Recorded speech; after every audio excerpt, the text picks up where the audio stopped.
বাংলাদেশে গতকালকে রাত্রের বেলার 10 মে একটা যুগান্তকারী সিদ্ধান্ত নিয়েছে উপদেষ্টা পরিষদ, এবং সিদ্ধান্তটি হচ্ছে যে বাংলাদেশের রাজনীতিতে আওয়ামী লীগের কার্যক্রমকে নিষিদ্ধ করা কতটুকু সময় পর্যন্ত, যতটুকু সময় এই আন্তর্জাতিক অপরাধ ট্রাইব্যুনালে তারা যে 5 আগস্টের আগে যে গণহত্যা বা দেশে চালিয়েছে, গণহত্যা, গুম, খুন, অর্থ পাচার, নানান যেসব অপরাধে আওয়ামী লীগ দণ্ডিত হবে কিনা সেটি বিচার হবে আন্তর্জাতিক অপরাধ ট্রাইব্যুনালে। তার আগেই আওয়ামী লীগের কার্যক্রম নিষিদ্ধ করা হয়েছে। যেসব মামলার বাদী হবেন বা সাক্ষী হবেন যারা, বা জুলাই আগস্টে যারা আন্দোলনকারী ছাত্রছাত্রীদের নিরাপত্তা এবং দেশের সার্বভৌমত্ব রক্ষা, রাজনৈতিক যে একটা স্থিতিশীলতা বজায় রাখা, নানান কারণে আওয়ামী লীগের কার্যক্রমকে নিষিদ্ধ করা হয়েছে। তো এখানে একটা তাৎক্ষণিক আইনি পর্যালোচনা বাংলাদেশ সুপ্রিম কোর্টের বিজ্ঞ একজন আইনজীবী তার ফেসবুক পোস্টে 6 ঘন্টা আগে তুলে ধরেছেন। সেটি হচ্ছে এরকম যে আওয়ামী লীগের কার্যক্রম নিষিদ্ধ নাকি আওয়ামী লীগ নিষিদ্ধ। মোটা থেকে একটা টক অফ দ্য কান্ট্রি এই প্রশ্নটি, যে কার্যক্রম নিষিদ্ধ না আওয়ামী লীগ দল হিসেবে পুরোপুরি নিষিদ্ধ। দৈনিক প্রথম আলো বিষয়ে সংবাদ প্রকাশ করেছে, আন্তর্জাতিক অপরাধ ট্রাইব্যুনালে বাংলাদেশ আওয়ামী লীগ ও তার নেতাদের বিচার কার্যক্রম সম্পন্ন না হওয়া পর্যন্ত দলটির যাবতীয় কার্যক্রম নিষিদ্ধ করার সিদ্ধান্ত নিয়েছে অন্তর্বর্তী সরকার। একই সঙ্গে আন্তর্জাতিক অপরাধ ট্রাইব্যুনাল আইনের সংশোধনী প্রস্তাব অনুমোদন দিয়েছে, যাতে ট্রাইব্যুনাল কোনো রাজনৈতিক দল, তার অঙ্গ সংগঠন বা সমর্থক গোষ্ঠীকে শাস্তি দিতে পারবে। মানে আওয়ামী লীগ রাজনৈতিক দল হিসেবে ট্রাইব্যুনাল একটা সংগঠনকে শাস্তি দিতে পারবে, সেই মর্মে একটা সংশোধনী উপদেষ্টা মণ্ডলীর সভায় সেটা সিদ্ধান্ত হয়।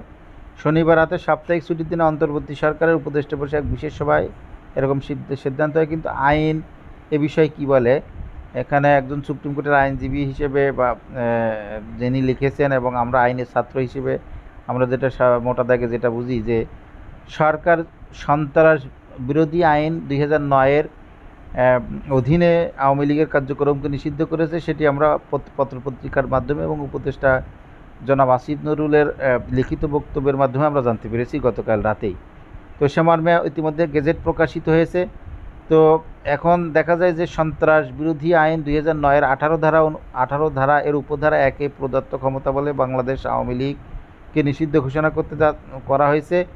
যে আইনের প্রয়োগ আওয়ামী লীগ ইতিপূর্বে করেছিল, বাংলাদেশ জামাত ইসলামীকে নিষিদ্ধ করেছিল, বাংলাদেশ ইসলামী ছাত্র শিবিরকে, বাংলাদেশ ছাত্রলীগকে নিষিদ্ধ করার ঘোষণা করা হয়েছে এই আইনে, এবং ওই আইনের তফসিল 2-এ উক্ত সংগঠন নিষিদ্ধ সত্তা হিসেবে তালিকাভুক্ত করা হয়েছিল। এখন একটি বিষয় উল্লেখ্য যে 18 ধারা অনুযায়ী আওয়ামী লীগকে নিষিদ্ধ করতে হলে এই একই আইনের 4th অধ্যায় ও 17 ধারা অনুযায়ী আওয়ামী লীগকে সন্ত্রাসী সংগঠন ও সন্ত্রাসী কাজে জড়িত হিসেবে গণ্য করতে হবে।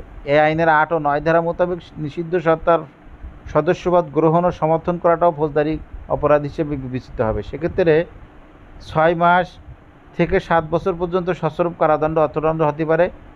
এখন নিষিদ্ধ সংগঠন হিসেবে আওয়ামী লীগের বিরুদ্ধে যে যে ব্যবস্থা গ্রহণ করা যেতে পারে তার বিস্তারিত বিশদ বিবরণ এই আইনের 20 ধারায় উল্লেখ করা হয়েছে। সরকারের ঘোষণা অনুযায়ী আজকে সোমবার, আজকে ইতিমধ্যেই আমরা গেজেট পেয়ে গেছি। তো সেখানে আমরা এই গেজেটের কপি এখানে সন্ত্রাস বিরোধী আইনের যে সেটা আছে এবং ধারাগুলো সংযুক্ত করা হয়েছে। এছাড়া আমরা যে আমাদের যে উপদেষ্টা পরিষদে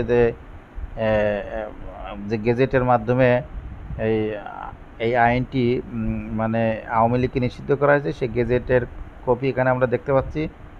এই যে কপি এখানে বলা হয়েছে যে, যেহেতু নিম্নবর্তিত উদ্দেশ্য পরিকল্পনা ইন্টারন্যাশনাল ক্রাইমস ট্রাইব্যুনাল অ্যাক্ট 1973 এর অধিকতা সংশোধন করা একটি সমীচীন প্রয়োজনীয়, যেহেতু সংসদ ভাঙিয়ে যাওয়া অবস্থায় রয়েছে এবং রাষ্ট্রপতির নিকট ইহা সন্তোষজনকভাবে প্রতিমান হয়েছে যে আর সুব্যবস্থা গ্রহণের জন্য প্রয়োজনীয় পরিস্থিতি বিদ্যমান রয়েছে। তো এখানে আমরা কিন্তু দেখতে পাচ্ছি যে organisation means any political party or any entity subordinate to or affiliated to or associated with such a party or any group of individual who is in the opinion of the tribunal propagate, supports, endorse, facilitate or engage in the activities of such a party or entity.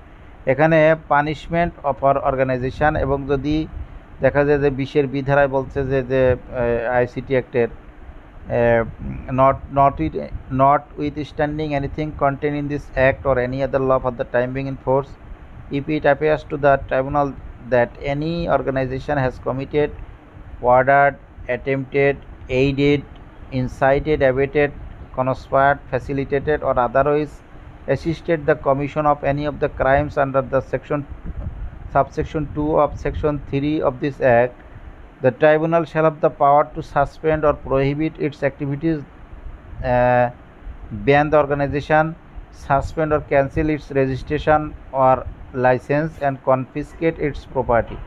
তো clear, এখানে 20-এর B ধারায় 20-এর এর পর নতুন section 20-এর B সংশোধিত হয় এবং বলছে যে ইতিমধ্যে আমরা দেখেছি জুলাই আগস্টের পর আগে আওয়ামী লীগ গণহত্যা চালিয়েছে, দেশে অনেক লোকের হতাহত হয়েছে।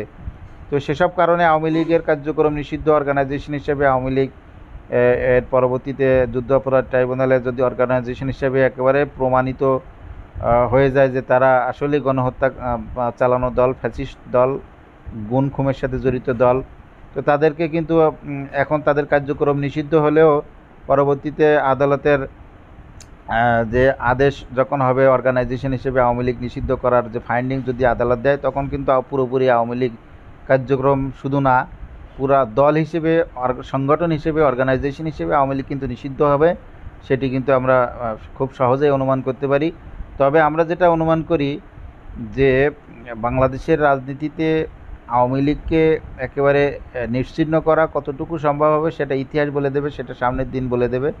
সে পর্যন্ত আওয়ামী লীগ যতদিন নিষিদ্ধ থাকে, ফ্যাসিস্ট দল হিসেবে এটা জনগণের দীর্ঘদিনের দাবি, চাওয়া এবং ছাত্র জনতার বৈষম্য বিরোধী ছাত্র জনতার যে আন্দোলনের ফল হিসেবে দেশের মানুষ ফ্যাসিস্ট সরকার থেকে যে মুক্ত এখন, এবং একটা স্বস্তির নিঃশ্বাস যে আমরা নিতে পারতেছি ফ্যাসিস্ট মুক্ত বাংলাদেশে, এখানে দীর্ঘদিনের যে দাবি আওয়ামী লীগকে নিষিদ্ধ করতে হবে, সেটা গতকাল এই অন্তর্বর্তীকালীন সরকার এই কাজটি করে দিয়ে একটা জনগণের সরকার হিসেবে প্রতিষ্ঠা লাভ করুক, এই প্রত্যাশা রইল।